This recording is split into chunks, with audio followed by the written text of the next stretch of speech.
Tidak semua rahasia boleh didengar oleh semua orang. Selamat datang kembali di ruang gelap, tempat kisah-kisah terlarang dalam bisikan pelan. Dan hanya mereka yang terpilih yang diizinkan untuk mendengarnya sampai akhir. Malam ini, aku akan membuka sebuah cerita yang tidak pernah berani diceritakan secara terang-terangan. Sebuah novel horor misteri tentang benda yang selalu dianggap sepele, namun menyimpan kekuatan, kutukan, dan aib yang dikubur dalam-dalam oleh zaman. Inilah Kolor Sakti, karya Kang Ramli author. Cerita ini khusus untuk kamu yang sudah menjadi langganan channel ini.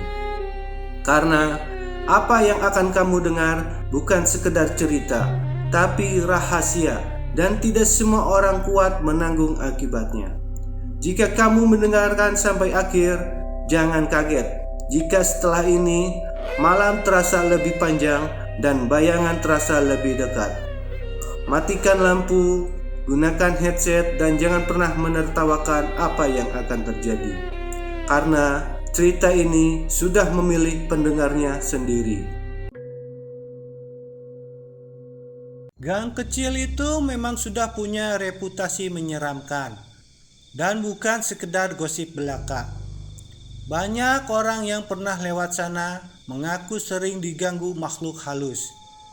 Cerita yang beredar menyebut ada pocong dengan pinggul yang suka bergoyang setiap kali melompat, serta kuntilanak yang selalu berayun-ayun di dahan pohon nangka sambil tertawa nyaring. Suaranya seperti kuda meringkik tapi jauh lebih menusuk. Jaka sudah tak peduli lagi dengan cerita-cerita itu. Dia memang percaya kalau hantu, setan, dan makhluk gaib benar-benar ada. Tapi yang tak habis di pikirannya justru satu hal lain. Kenapa ceweknya begitu mudah berpindah hati ke cowok brengsek itu? Dia sudah berkali-kali melihat pacarnya tersenyum manis pada orang lain. Mata yang dulu hanya menatapnya kini melirik ke arah cowok itu. Dan setiap kali dia bertanya, jawabannya selalu sama. Mungkin dia memang bodoh, atau mungkin dia terlalu percaya bahwa cinta itu seperti hantu. Kalau sudah menempel, susah dilepas. Tapi nyatanya, pacarnya bisa pergi begitu saja, meninggalkannya dengan pertanyaan yang jauh lebih menyeramkan daripada pocong atau kuntilanak manapun.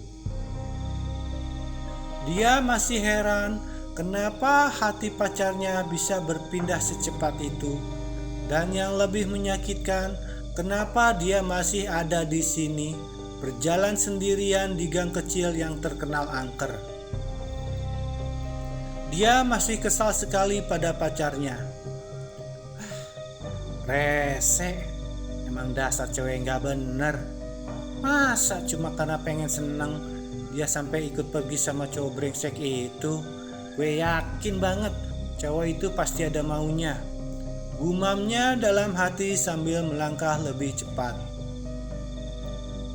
Tapi saat melewati gang gelap, langkahnya tiba-tiba terhenti mendadak. Di depannya berdiri sesosok makhluk dengan tubuh tegak. Seluruh badannya terbungkus kain kafan yang sudah kotor dan compang-camping. Dalam hati, dia langsung menyesal telah memilih lewat gang ini. Dia memandang pocong itu, wajahnya ya Tuhan. Nanah mengalir dari celah-celah kulit yang robek, belatung bergerak keluar masuk lubang mata dan hidung. Bau busuk menyengat menusuk hidungnya. Tubuhnya langsung gemetar, lututnya lemas tak berdaya. Dia merasakan sesuatu yang hangat mengalir di bagian bawah selangkangannya. Cairan itu terasa panas, menjalar cepat ke paha dalam celana, membuat kain celananya basah. Aduh, sialan, gue malah ngompol. Jaka ketakutan setengah mati sampai mengompol di celana. Bulu kuduknya berdiri semua, bahkan bulu-bulu halus di sekitar selangkangan ikut meremang karena sensasi dingin yang menyusul setelah cairan hangat tadi. Kedua tangannya langsung turun menutupi bagian depan celana yang basah. Gang itu memang sangat gelap, tak ada lampu jalan sama sekali. Walau tak ada yang melihat, dia tetap merasa malu setengah mati. Dia berdiri membeku, terjebak antara takut mati dan malu luar biasa. Berharap sosok pocong itu cepat menghilang atau dia sendiri yang pingsan supaya tak sadarkan diri.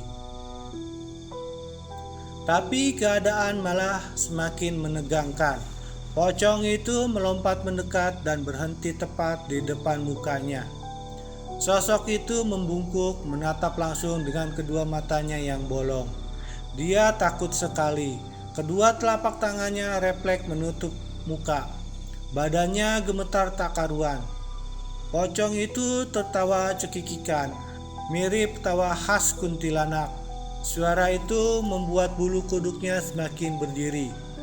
Beberapa detik kemudian, pocong itu melompat mundur, menjaga jarak, lalu tiba-tiba mengejek. "Kok bau apa ya? Abang Gantel ngompol ya?" Ejek pocong itu sambil melompat mundur agak menjauh. Dia kesal dan langsung mengumpat balik pada si pocong. "Rese lu, Cong. Gara-gara lu nih gue sampai ngompol di celana." Pocong itu diam sejenak, lalu menghindar. Setiap kali melompat, pinggulnya bergoyang ke kiri dan ke kanan. Begitu seterusnya sampai akhirnya sosok itu menghilang di ujung gang, tepat di dekat kontrakan yang sepi. Dia berusaha menahan rasa takut yang masih menjalar di tubuhnya. Saat melihat pocong melompat sambil pinggulnya bergoyang, perasaannya jadi campur aduk antara aneh, geli, dan ketakutan. Baru kali ini gue lihat pocong pantatnya bisa gual-gial gitu. Yang gue lihat tadi pocong beneran atau orang yang lagi jahil ya? Gumamnya sambil menggeleng pelan. Dia hidup sendiri di tengah keramaian kota yang tak pernah tidur. Kini dia benar-benar hidup sebatang kara. Kata-kata itu terasa sangat pas untuk dirinya.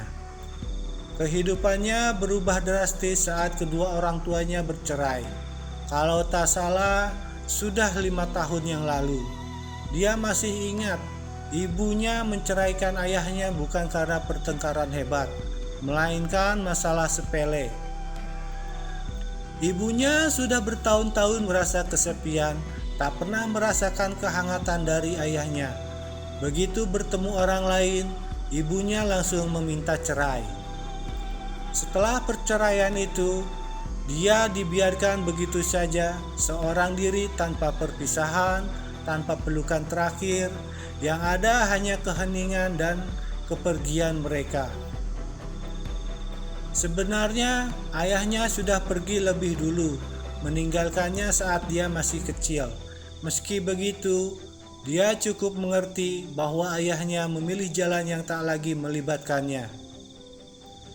Setelah itu dia hanya punya ibu. Ibunya masih peduli, setidaknya cukup untuk mengirim uang bulanan dan sesekali kebutuhan pokok. Uang itu cukup untuk menyewa kamar sempit di pinggiran kota, makan sehari-hari dan bertahan sampai sekarang. Kini ibunya sudah mempunyai kehidupan baru. Dia menikah lagi dengan seorang pria kaya raya, seseorang yang bisa memberinya segalanya yang tak pernah bisa diberikan ayahnya. Dia tak pernah membenci mereka karena itu, tapi dia merasa kesal telah ditelantarkan begitu saja oleh keduanya. Ternyata ibunya menikah dengan duda kaya yang sudah punya 2 anak. Dia tak tahu seperti apa wajah mereka, seperti apa suara mereka. Apakah mereka tahu bahwa di sudut kota ini ada kakak laki-laki yang bahkan tak pernah mereka panggil kakak. Mungkin ibunya tak pernah memberitahu, mungkin mereka tahu tapi tak peduli. Dia sendiri tak yakin mana yang lebih menyakitkan. Jadi disinilah dia sekarang, hidup seorang diri, masih bisa bernapas, masih bisa berjalan, dan masih mencoba mencari tahu apa arti semua ini baginya. Dia tahu-tahu sudah punya 2 saudara tiri. Yang pertama perempuan, umurnya sekitar 18 tahun, sudah bekerja di sebuah toko di kota metropolitan. Yang kedua laki-laki, baru kelas 1 SD. Tapi mereka bukan anak ibunya, mereka anak bawaan dari suami baru ibunya. Kadang-kadang ibu dan suami barunya datang menjenguk di akhir pekan. Begitu juga Jaka, kalau uangnya sudah menipis atau benar-benar habis, dia pasti akan datang ke rumah mereka. Tidak semua yang dibuka bisa ditutup kembali. Malam semakin larut dan apa yang baru saja kamu dengar bukanlah akhir dari segalanya. Istirahatlah, tapi jangan terlalu lelap karena kolor sakti belum melepaskanmu sepenuhnya.